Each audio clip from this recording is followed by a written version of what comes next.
Hello everyone, মানিস ব্লগে তোমাদের আর একবার ওয়েলকাম। তো দেখো সকাল সকাল ট্রেনের মধ্যে তো ঘুম তো ভেঙেই যাবে। আর সারা রাত কালকে যেন আমার একদম ঘুম হয়নি।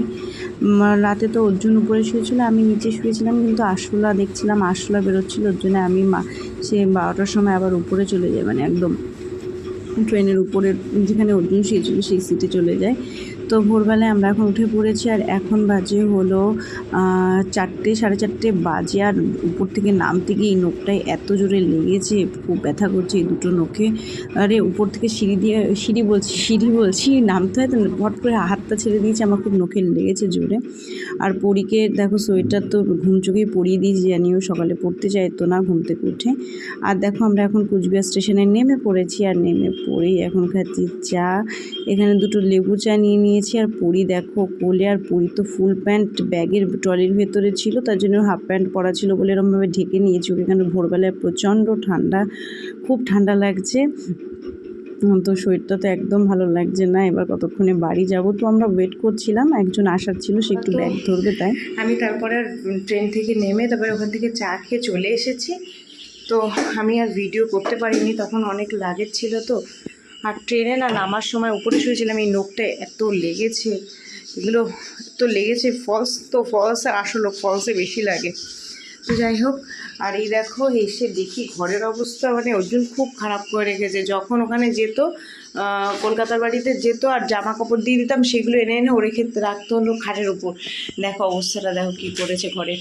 দেখো এই ঘরটার অবস্থাটা দেখো, চিনতে পারছো তোমরা মনে হয় সেই ঘর, সেই বাড়ি। এই দেখো আমরা তো এটা এসে আমি এটা খুলেছি কারণ একটা জামা নেওয়ার ছিল পরীর। আর এসে দেখি খাটের অবস্থা ঠিক এই, সব এনে এনে আমি দিয়ে দিতাম, সব এনে এনে এখানে রেখেছে। আর ওরও দোষ না এটা, ও আর মানে বাড়ি থাকতো না, সময় পায়নি, ও আর গোছাতেও পারবে না এভাবেই। আমাকে এগুলো সব গোছাতে হবে, পরি ঘুমালে তখন আমার আর রেস্ট হবে না, এগুলোই গোছাতে হবে। হেলমেট সব খাটের উপর। ঘর তেমন নোংরা, অনেক দিনই দিদি আসে না, ও ছিল না, ঘর চারদিকে অসম্ভব নোংরা, মানে ঘরটা মুছতে হবে, ঝাড় দিতে হবে, এসব করতে হবে। দেখো তো এটাই। আর অর্জুন তো এখন বাজারে গেছে, ও তো এখন এসেই বাজারে গেছে, কারণ কি রান্না করব সেটাই তো। আজকে সেরকম আর কিছু রান্না করবো না, আজকে ভাবছি ডাল আর আলু পোস্তই করাবো, আমরা তিনজনে খেয়ে নেবো। পরীকে ঘুম পাড়িয়ে দেবো 10টার সময়, ভাত খাইয়ে একটু, কারণ ট্রেনে তো আর সেরকম ঘুম হয় না, রেস্টও হয় না। আর পুরীর একটা সমস্যা হলো কি, শীতকাল পড়ে গেছে, ও তো বুঝতে পারছি না, না পরবে সোয়েটার না পরবে টুপি, মানে বড় অদ্ভুত। আমি তো যখন ও শুয়েছে রাতে, মানে আমি তখন ওকে সোয়েটারটা পরিয়ে দিয়েছি, তাই ওর জলটা রোদে রেখেছি ওইখানটায়। তো চলো তোমাদের সাথে আবার পরে কথা বলছি। ভিডিও হয়তো একদিন পরেই দেখতে পাবে যাবে, কারণ ভিডিও এডিট করার এখন কাজ আছে, ভিডিও হয়তো এডিট করতে পারবো না এখন একদিন। তো এটাই, পরীকে তো ঘুম পাড়িয়ে দিলাম, ঘুমিয়ে পড়ুক একটুখানি, কারণ যত হোক ট্রেনের জার্নি তো, ছোটো মানুষ, ওকে ঘুম পাড়িয়ে দিচ্ছি, ঘুম থেকে উঠলে নিয়ে ভাত খাইয়ে দেবো। আর ততক্ষণে ফট করে এই ঘরটা গুছিয়ে নিই, ঘরটা প্রচণ্ড অগোছালো, তার জন্য আস্তে আস্তে কথা বলছি। আরে বলুন, অর্জুন সকালে বাজার করে নিয়ে এসেছে, এটাকে দেখাচ্ছি, বাজার করে নিয়ে এসেছে। তো এটার মধ্যে আছে শুটকি মাছ, বুঝতে পেরেছি, এটার মধ্যে আমি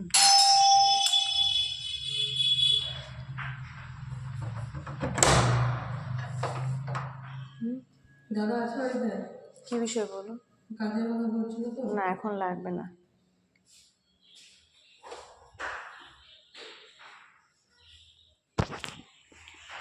তো শুটকি মাছ নিয়ে এসেছে, এটার মধ্যে বুঝতে পারিনি আমি, সবে এরকমভাবে তুলেছি, পুরো দাঁতটা পুরো বসে আছে, দুটো আঙুলে রক্ত বেরিয়েছে, মানে কি জ্বালা বলো, জীবনে শুনেছি শুটকি মাছের দাঁতে নাকি রক্ত বেরোচ্ছে। আর সকালে এখন ট্রেন থেকে নেবে, তখন এত জোরে বলছিলাম না নখে লেগেছে, নখে এত ব্যথা করছে, নখটা উঠেই গেছে একটা নখ, খুব যন্ত্রণার জন্য নখগুলো উঠিয়ে দিয়েছি, কী করবো। আর ভীষণ যন্ত্রণা করছে, নখে খুব জোরে লেগেছে উপর থেকে নিচে নামার সময়। তো চলো বেশি বকবক না করে আমি ঘরটা ভালো করে তাকে গুছিয়ে নিই, পরে ঘুমাচ্ছি এই সুযোগে গুছিয়ে নিই। তো দেখো মোটামুটিভাবে একটা গুছিয়ে নিয়েছি, খাটটা পরিষ্কার করে নিয়েছি, দেখাতে যতটা সহজ লাগছে, মানে 2 ঘন্টা ধরে করলাম এই কাজগুলো। এই দেখো সব পরিষ্কার করে নিয়েছি, সব জায়গাগুলোর কী অবস্থা ছিল, গুছিয়ে ঠিকঠাক করে রেখেছি।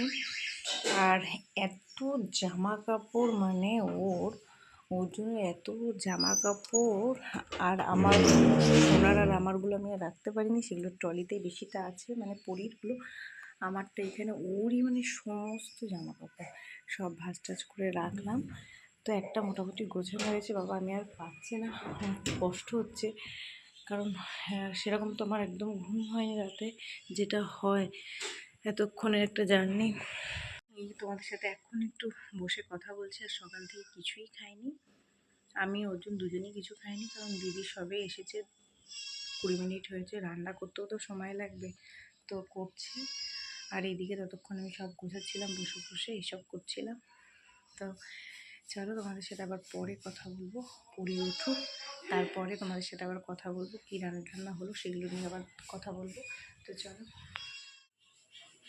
সকালে যে খাচ্ছি এখন রুটি আর তরকারি, অর্জুন ওই ঘরে খেতে দিয়েছি ওকে, আর পুরি এখনও ঘুমাচ্ছে, ঘুম থেকে উঠলে একটু ভাত খাইয়ে দেবো।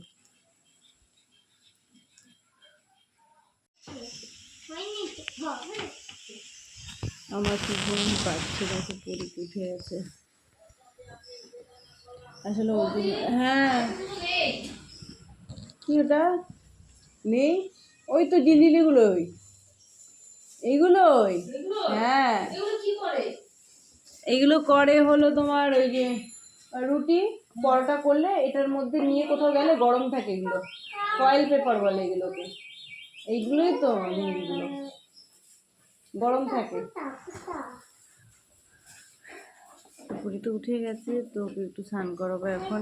আসলে এসে ওটা হলো, ওটা মা কোথাও পড়ে ঠরে গেলে দেয়। এসে থেকে অর্জুন আর পরীর ঘুম হয়েছে, আমার একদমই ঘুম হয়নি, আমার এত ঘুম পাচ্ছে এখন, আর ঘুমানোর কোনো ইয়ে নেই। সোনা উঠে গেছে, আমার খুব ঘুম পাচ্ছে, রাতে কালকে ঘুমই হয়নি আমার। ট্রেনে স্লিপার বলো কি আর ইয়েতে বলো না, বাচ্চা থাকলে নিয়ে শোয়াটা খুব ডিফিকাল্ট, ঘুম হয় না। আমি তো প্রথমে বসেই ছিলাম, তারপরে অর্জুন বললো যে তুমি শো, নাহলে তো ঘুম হবে না। দেখেই বুঝতে পারছি মুখ চোখের অবস্থা খুব খারাপ, তখন খুব ঘুম পেয়েছে, মানে কথাও বলতে ইচ্ছা করছে না। তো যাই হোক কী করবো, দেখি সোনাতের মধ্যে এখন আর ঘুমাবে না, এখন আর মনে হয় না তো ঘুমাবেও, দেখি কী হয়। কি আজকে হয়েছে ডাল, আর হলো শুটকি মাছ, আর এখানে আলু পোস্ত, এখানে আছে পটল ভাজা, এটাতে আছে স্যালাড। এই তো মা আস,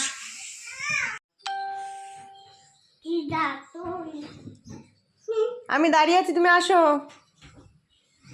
অর্জুনকে খেতে দিলেই অর্জুন কোথাও না কোথাও চলে যায়। আজকে দেখো লোটে মাছ, পোস্ত, স্যালাড আর পটল ভাজা আর ডাল, এটাই হয়েছে। পুরীকে একটু খেয়েছে, আমরা একটু শোবো।